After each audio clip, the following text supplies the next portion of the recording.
এখন আমরা দেখে নিচ্ছি বিদ্যাসাগর বিশ্ববিদ্যালয়ের 2024 সালের থার্ড সেমে যে পলিটিক্যাল সায়েন্সের মেজর 3-র পরীক্ষাটা যে হয়েছিল সেই পেপারটা।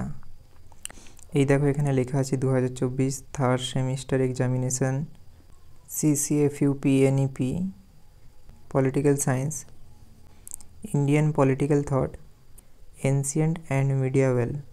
এবারে আমি তোমাদের এই প্রশ্নগুলো পড়ে শোনাচ্ছি। আমি বাংলাটা পড়ে শোনাবো, তাই এখন আমি ইংরেজিটা স্ক্রল করে দিচ্ছি। তোমরা চাইলে এটাকে ভিডিওটাকে পোস্ট করে আটকে দেখে নিতে পারো ইংরেজি কোয়েশ্চেনগুলো। এই যে চলে এসছে বাংলানুবাদ বিভাগ ক, যে কোনো 5টি প্রশ্নের উত্তর দাও। প্রথম প্রশ্ন, মনু রাজধর্ম বলতে কি বুঝিয়েছিলেন? 2 নম্বর, কৌটিল্যকে অনুসরণ করে দ্বন্দ্বের সংজ্ঞা দাও। সভার 2টি কাজ উল্লেখ করো। ভক্তি আন্দোলন বলতে কি বোঝো? রাজধর্ম কি? দোহা কি?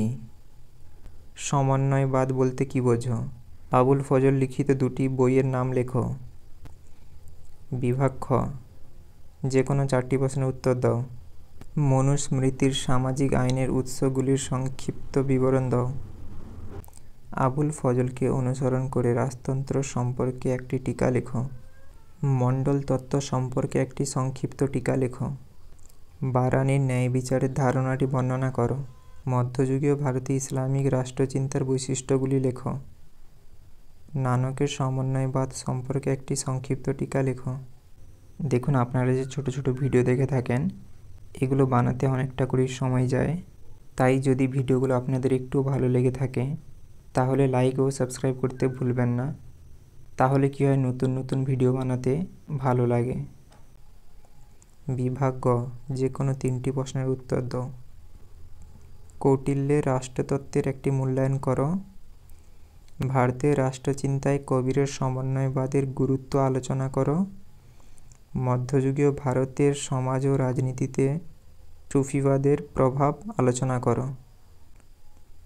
কামানন্দকে নীতি সার সম্পর্কে একটি সংক্ষিপ্ত টীকা লেখো। প্রাচীন ভারতের রাষ্ট্রচিন্তার বৈশিষ্ট্যগুলি আলোচনা করো। আশা করি তোমরা সকলেই পুরো প্রশ্নটা ভালো করে বুঝতে পেরেছো। কোথাও যদি বুঝতে না পেরে থাকো আমাকে কমেন্ট করে জানাতে পারো। আশা করি তোমরা ভিডিওটা শেষ পর্যন্ত দেখেছো, তাই তোমাদের ধন্যবাদ। নেতাদের মতন অর্ধেক কাজ করবেন না, সাবস্ক্রাইবের পর বেল আইকনও দাবিয়ে দিবেন।